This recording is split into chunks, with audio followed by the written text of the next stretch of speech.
Bonjour à tout le monde. Je suis ravi d'intervenir auprès de vous. Donc, je dirige aujourd'hui une SCOP. On a repris une entreprise en difficulté à la barre du tribunal il y a 3 ans et demi maintenant. Et la mutualisation, j'ai bien fait de venir ce matin parce que je me pose plein de questions en ce moment et je pense qu'avec l'accélération du temps dans laquelle on est avec cet événement Covid et la recherche du sens qui s'accélère, il y a plein de choses à faire. Donc, je vais partager une petite présentation. N'hésitez pas aussi à m'interrompre parce qu'on est tous des passionnés de nos métiers. Du coup, de temps en temps, on a du mal à vulgariser.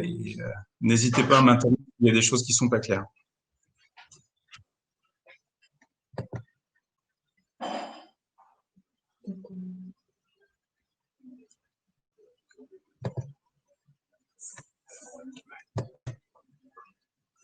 Voilà. Est-ce que tout le monde voit l'écran?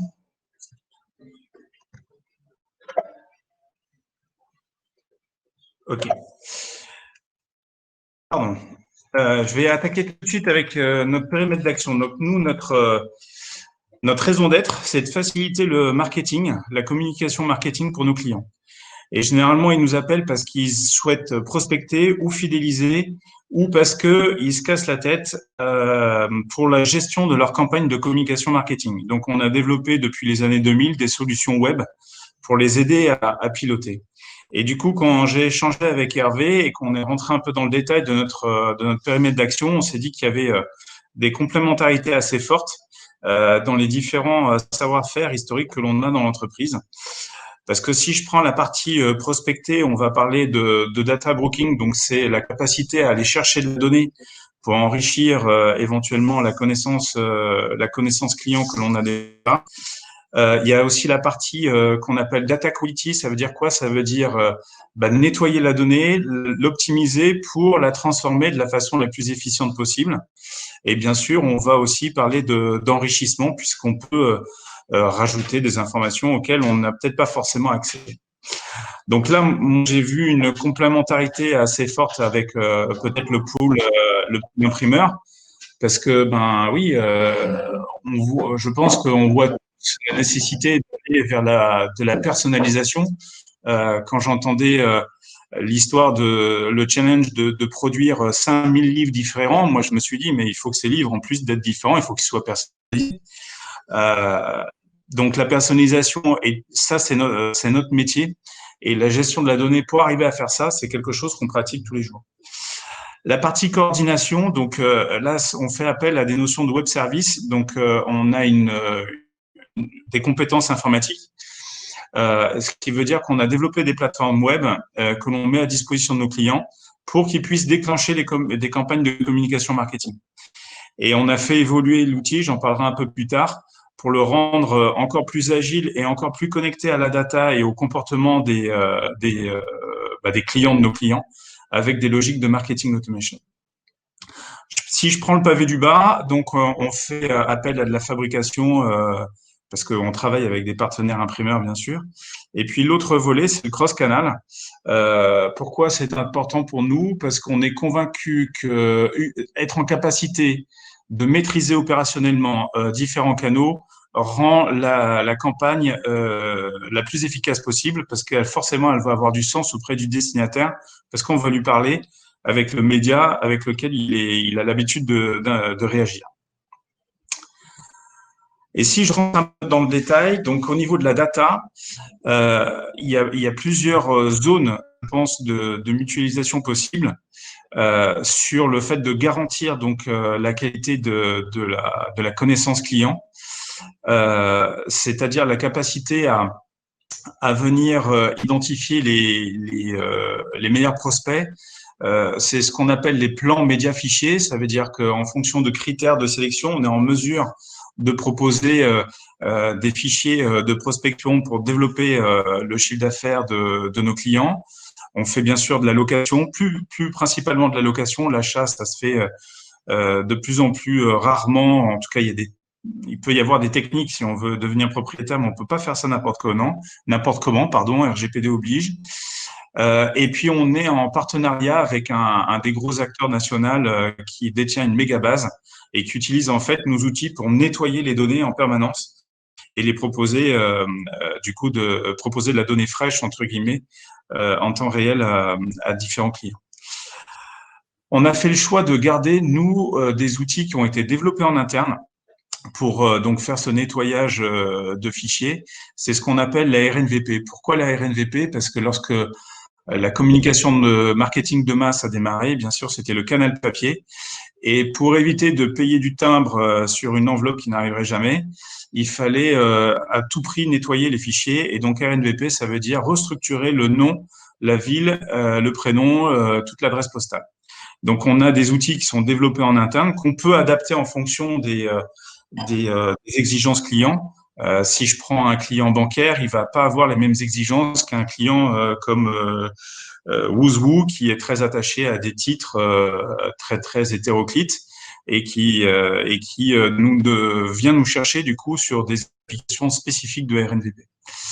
Des duplications, c'est pour éviter d'envoyer le même message évidemment à la même personne. Ça fait un peu tâche dans une communication. Et puis bien sûr, on fait des traitements sur mesure. Il y a un dernier volet que j'ai mis, je ne l'ai pas identifié forcément comme zone de mutualisation, mais pourquoi pas, parce que c'est des savoir-faire qu'on a dû développer historiquement dans l'entreprise. Pourquoi? Parce que on a quelques CRM qui tournent chez des clients historiques. Et donc, toute cette logique d'hébergement de bases de données, de gestion de la donnée et de communication entre différentes applications, c'est des enjeux que l'on sait adresser aujourd'hui. J'en viens à la production cross-canal. Et donc là, on va détailler notre capacité à produire du message personnalisé sur différents canaux. Et mine de rien, ça monopolise des savoir-faire assez spécifiques.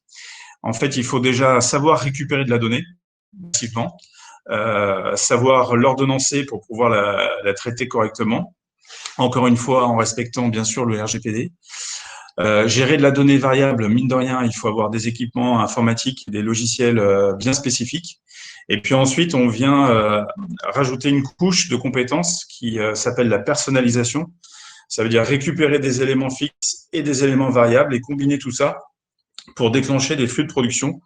Et à ce moment-là, une fois que le flux de production est construit, on peut envoyer ça vers le canal print, bien sûr, mais aussi vers l'email, vers le SMS, vers le mini-site, vers le VMS. Un VMS, c'est un message vocal. Donc, c'est pas trop. Ça a été à la mode il y a 4-5 ans. On en entend un peu moins parler.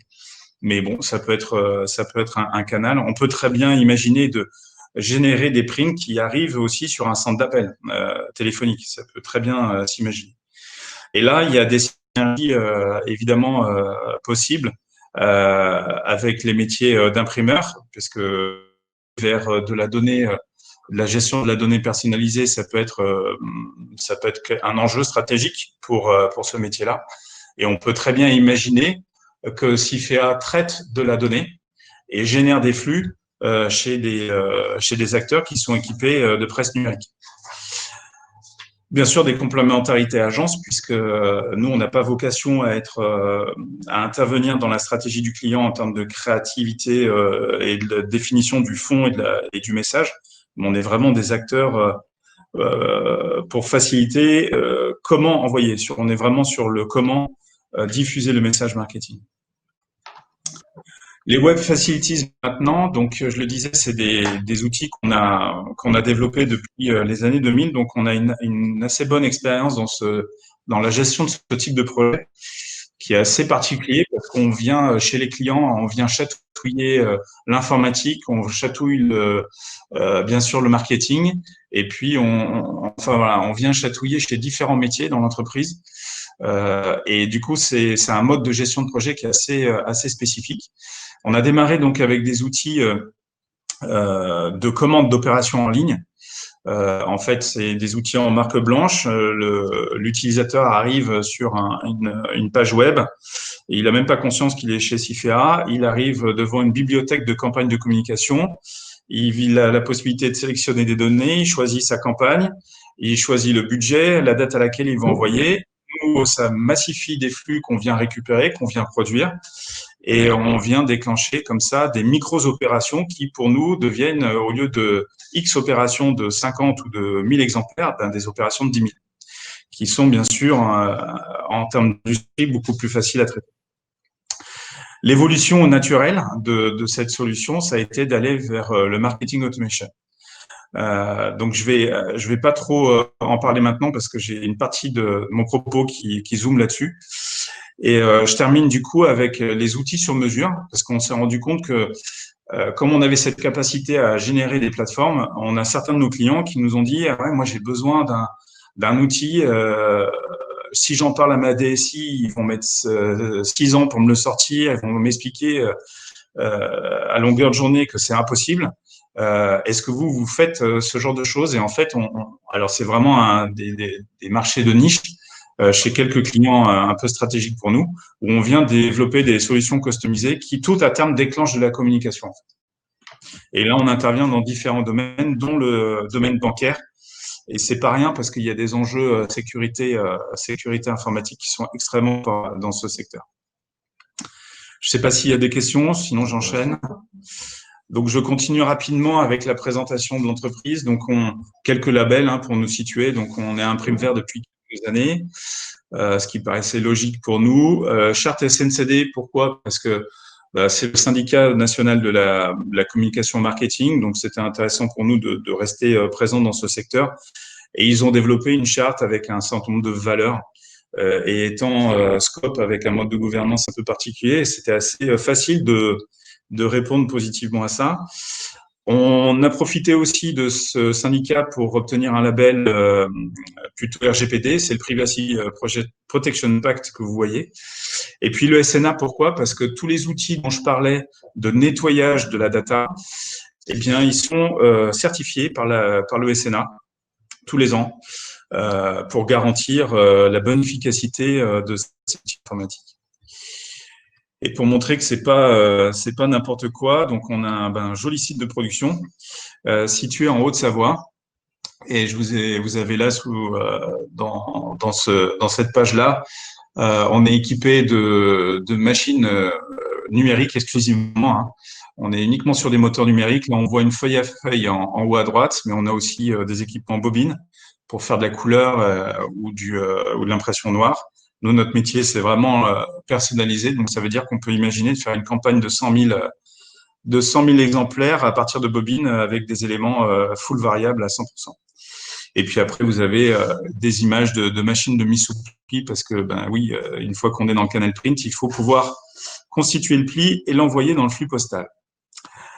Voilà pour la présentation de CIFEA et du coup, les zones possibles d'interaction avec ces sujets de mutualisation. Et j'en viens maintenant au marketing automation.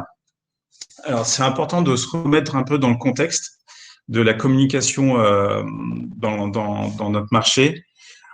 On vient d'une logique de communication de masse. C'était vrai pour le mailing papier, ça a été vrai pour l'email, puisqu'on a tous été saturés par des centaines de millions d'emails qui nous intéressaient plus ou moins et qui encombrent nos boîtes, nos messageries électroniques. Donc, on vient de cet univers-là où il fallait balancer pour espérer qu'il y ait quelqu'un qui ouvre quelque chose. Et puis, en parallèle, s'est développé une logique de marketing distribué. Donc là, on commençait à avoir un peu une logique de data avec un enjeu de faire de la communication locale tout en respectant un message, une stratégie globale. Et donc, c'est les premières plateformes web que l'on a commencé à vendre chez nos clients, qui étaient plutôt des grosses structures organisées en réseau. Donc, c'était de la banque, l'assurance, des structures organisées en retail. Et naturellement, on s'est dit, OK, ça, c'est des outils qui sont intéressants, qui répondent à un vrai besoin chez nos clients. Par contre, une fois qu'ils sont mis en place, c'est juste l'enfer pour les faire évoluer et ils sont très peu connectés avec l'univers digital et l'univers web. Et du coup, logiquement, on s'est dit qu'on se mette au marketing automation. Pourquoi? Ça permet d'être beaucoup plus agile dans le montage de scénarios, d'être connecté à la data quasiment en temps réel. Et donc, on a investi depuis maintenant 2 ans sur ces outils. On n'a pas choisi de développer des solutions en interne, ça aurait été infaisable. Donc on est allé chercher un partenaire. Et notre logique, c'était de dire il faut qu'on ait une approche un peu différente d'un éditeur de marketing automation. Nous, notre métier, c'est l'opérationnel. Donc, on propose cette solution-là en disant au client, on vous décharge de la gestion opérationnelle de l'outil, vous vous concentrez sur le fond, sur la stratégie, sur le message, sur les cinématiques et comment réagissent vos clients. Et nous, on gère l'outil et on vous donne la possibilité d'accéder à un outil leader du marché avec un prix, par contre, plutôt typé solution pour PME, ETI. Donc, on est allé chercher un partenaire qui s'appelle Acoustic. C'était anciennement IBM. Et puis, IBM a décidé de laisser vivre sa vie à cette filiale-là, et donc c'est devenu Acoustic. Et c'est une solution marketing que l'on retrouve chez Air France, enfin chez généralement c'est du CAC 40, quoi. Si je reviens du coup sur le marketing automation, l'enjeu c'est quoi? C'est de toujours améliorer la connaissance client dans ce contexte si particulier qui s'est accéléré où tout le monde recherche du sens et de la valeur. Bien sûr, en haut, j'ai mis des évidences que tout le monde connaît. C'est la data, elle est partout. On a en face de nous un contexte où on est sursollicité. Et donc, il faut arriver à donner du sens à la data et l'exploiter au maximum. Donc, l'idée de ces outils, c'est d'optimiser le cycle de vie et de maîtriser la pression marketing, adresser le bon message au bon moment à la bonne personne. Ça paraît évident comme ça, mais à gérer opérationnellement, c'est pas si évident. Et vraiment, cet outil marketing automation est fait pour ça. Donc, l'objectif, c'est d'arriver à des messages beaucoup plus ciblés pour une communication beaucoup plus adaptée. Et en fait, moi, ce qui me plaît dans ces outils-là, c'est qu'il y a un champ des possibles qui est juste génial. C'est-à-dire qu'on peut mettre le destinataire, le client final, au centre du dispositif. Et c'est comme ça que nous, on vend ce dispositif-là et qu'on vend notre accompagnement. C'est mettre la connaissance client au centre pour être le plus performant possible. Alors, comment ça fonctionne ça? Vous avez là sous les yeux un écran, l'image d'un scénario. Donc, vous partez à droite avec un déclencheur. Vous envoyez un premier message, une première sollicitation. En fonction de la réaction de la personne qui est sollicitée, vous allez partir sur le canal qui est en haut ou partir sur le canal de droite. Et toutes les interactions sont imaginables et tous les canaux sont possibles. L'idée, c'est quoi? C'est d'être présent à chaque moment de vie du client. Bien sûr, d'être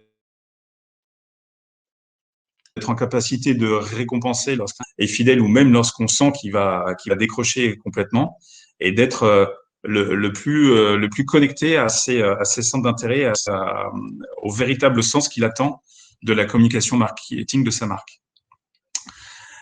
Et quand on a ce type de brique, alors c'est du job évidemment de changer tout ça et de le paramétrer, mais par rapport aux outils qu'on a créés dans les années 2000, si vous voulez, ce type d'outils, pour les modifier, c'est 6 mois. 6 mois chez nous et 6 mois chez le client. Et avec des outils comme ça, on peut être extrêmement réactif. En une semaine, on peut changer un scénario et s'adapter à des changements drastiques de comportement. Et l'accompagnement qu'on propose, du coup, dans ce type de logique, c'est de bien fixer les objectifs de sa campagne marketing automation, donc savoir exactement ce que l'on cherche à atteindre pour mettre en face les métriques, bien sûr un état des lieux. On est sur une logique de co-construction, donc moi ce qui m'intéresse aussi dans ces logiques-là, c'est de ne plus être simple prestataire, mais partenaire de nos clients. Bien sûr, repérer les différents scénarios et puis mesurer, puisque ces outils de marketing automation, ils sont bien sûr connectés avec des indicateurs clés, le taux d'ouverture des emails, pour parler des plus basiques, mais on peut en imaginer de bien plus complexes. Et l'approche que l'on a, c'est oui, c'est un outil, bien sûr, qui fait appel à de l'automatisation, à de l'intelligence artificielle, mais on n'est pas là pour le pire du pire, ça serait d'avoir un aperçu robotisé de la communication marketing. Au contraire, c'est de mettre le destinataire au centre et d'avoir une communication toujours plus personnalisée avec le respect des données, le respect des destinataires. Quand on attaque un projet, on commence toujours par proposer à nos clients, demander ce qu'ils attendent. Qu'est-ce qu'ils ont besoin, de quoi ils ont besoin, quel est le canal vers lequel ils vont se présenter de façon la plus spontanée, de mettre vraiment le client au centre du dispositif. Et ce volet, on le revendique fort et clair. Et même si c'est un peu long à mon goût, ça commence à tilter chez les clients. Bien sûr qu'on construit parce que on a une logique d'accompagnement et abordable. Je vous le disais, c'est un outil premium à prix optimisé parce que mutualisé. Et les avantages que l'on déploie auprès des clients, c'est que on a une expérience de plus de 30 ans dans le marketing direct tout canal, la capacité à conduire ce type de projet, et là on retrouve les mêmes environnements que pour les premières plateformes qu'on vendait, c'est-à-dire notre premier contact c'est plutôt des acteurs marketing, mais on va forcément parler à la DSI parce que la data c'est le trésor de guerre de chaque DSI, donc il le défend bec et ongle. Et il faut pouvoir parler son langage pour lui faire comprendre l'avantage qu'a la structure de partir dans un projet comme ça. On va parler peut-être à des opérationnels, des gens métiers chez les clients. Donc voilà, il y a une capacité à conduire ce type de projet qui est nécessaire. Et l'expérience du coup de 30 ans de CIFEA marque des points sur ce type de sujet. Voilà. Est-ce que... Ouais. Bien sûr. Oui, oui. Rapidement, donc, effectivement, on a choisi de partir sur ce modèle de coopérative. Pourquoi? Parce que l'entreprise était en très grande difficulté. Il y avait à l'époque la stratégie de partir sur un métier plutôt d'agence marketing, d'agence de conseil. Et on était, ça avait plus vraiment de sens, à la fois pour nous, mais aussi pour nos clients.